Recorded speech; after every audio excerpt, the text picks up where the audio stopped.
از کسی نفرت داری خودت؟ به خدا دلم نمیخواد بگم، ولی نه به حالت نفرت نرسیده. ناراحت. یه کسی هستم که از یه کسی خیلی در زندگی ناراحتم، چون بهترین کارها رو براش انجام دادم. باور کنید به اون خدا که صدا میشنوه، اگه دروغ میگم هر اتفاقی برام بیفته قبول دارم. از رو زمین بلندش کردم و آوردمش یه جایی که متاسفانه جواب بد به من داد و از همه بدتر این که منو رد کرد، یعنی جوابمو نداد. حالا به خاطر رودرواسیه، به خاطر خجالته، به خاطر مردرندیه، به خاطر زرنگیه، نمیدونم کدوم، ولی هر جوری باید جواب منو میداد. یعنی منو بی جواب نمیذاش. منی که اینقدر بهش ببخشید ولی محبت کردم. خودم میدونم، خدام میدونه. خب حالا بفرمایید. خب همه چیشو گفتی ولی اسمشو نگفتی. نمیخوای بگی؟ اسمشو نه من نمیگم، به خاطری که نمیخوام مردم، اولا هنرمنده، یه هنرمندی هست که دوستش دارن مردم، اونایی که دوست دارن. متاسفانه اجازه دارم اینو بگم که من یه گله‌ای از بچه‌های ایران دارم، از جوانای ایران، و اینه که چرا اعتراضاشونو برای چی وقتی با چی موافق نیستن تلفن میکنن یا ایمیل میکنن و فوش میدن؟ چرا؟ این یکی از مشکلاتیه که چرا؟ شما اون فوشی که میدین شخصیت خودتونه. بعدم شما فکر نکنین این فوشایی که میدین به دست من و امثال من میرسه. نه، کسی که داره این برنامه‌های ما رو چک میکنه که فوشا رو به ما نمیرسونه که، پس برای خودشون این کارا رو میکنن. ولی الان ببینید چه فضایی درست کردن برای مثلا یک کسی مثل مسی، یک ورزشکار درجه که دنیا. اینا حتی فکر نکردن که فوشایی که دارن به مسی میدن توی این تلویزیون ها، توی این یوتیوب اینا، شاید بر علیه فوتبالیستای خودمون بشه در اونجا. دقیقاً 100% میشیم. فوتبالیست ها بیچاره ورزشکارای ما چه گناهی کردن؟ میخوان برن اونجا ورزش کنن. خب تماشاچیای اونا میخوان تلافی بدن. تماشاچیای اونا میگن ای اونا بودن.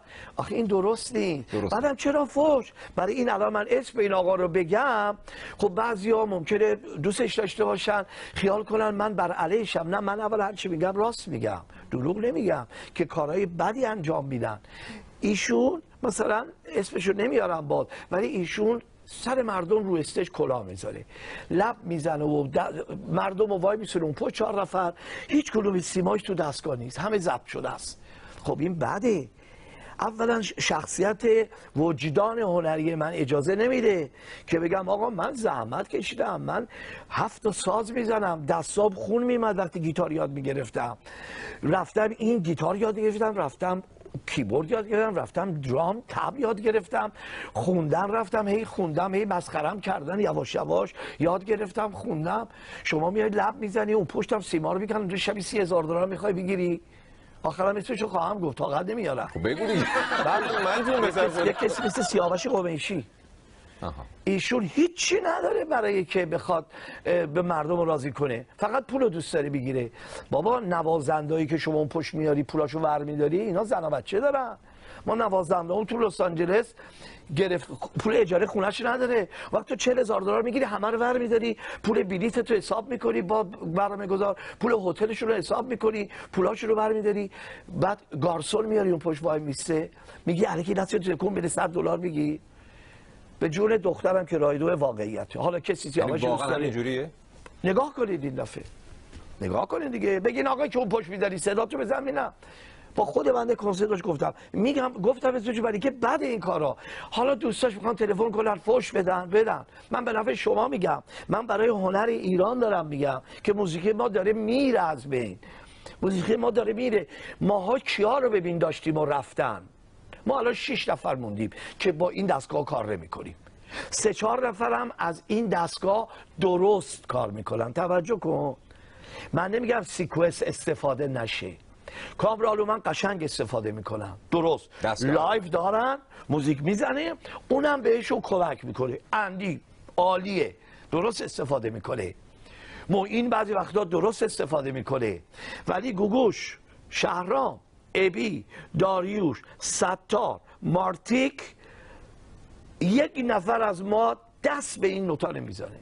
یعنی ما موزیک، من که ارکستر خودم دارم، همیشه موسیقی زنده داریم میزنیم، یعنی شما بدون آدم داری میزنه. عارف هم همین. یا اینجا نمیدونم، من عارفم، بله عارف عالی، عارف هم همینجوره.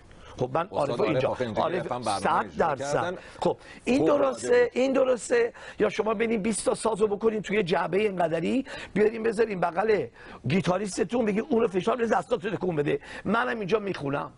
خب این کلاهبرداریه دیگه. یعنی چه؟ اقلا مرد این باش، دستگاهتو بیار بذار کنارت، بگو خانم آقایون بنده با این دستگاه موزیک هم ضبط کردم، هیچ ایرادی نداره، بعدم بخون. اون وقت مردم اجازه دارن تصمیم بگیرن که آیا ما بریم برنامه سیاوش قمیشی رو ببینیم با دستگاه میخونه یا نریم. خدا شاهد، من این از ته قلبم برای وجدان کاریم میگم، این آدمو دوست ندارم چون آدم بی‌مهر و محبتیه، وقتی به پسرش جواب نداره من هیچ کیم. ولی نذارین اینجوری بشه موسیقی با. حالا دوست دارین صداشو خوب برید آهنگاش گوش کنین، ولی پشتیبانی بی خودی ازش نکنین. از هنرمند با یعنی اگر لازمه من اگه بد خوندم اون شب خارج خوندم چرا دست میزنین؟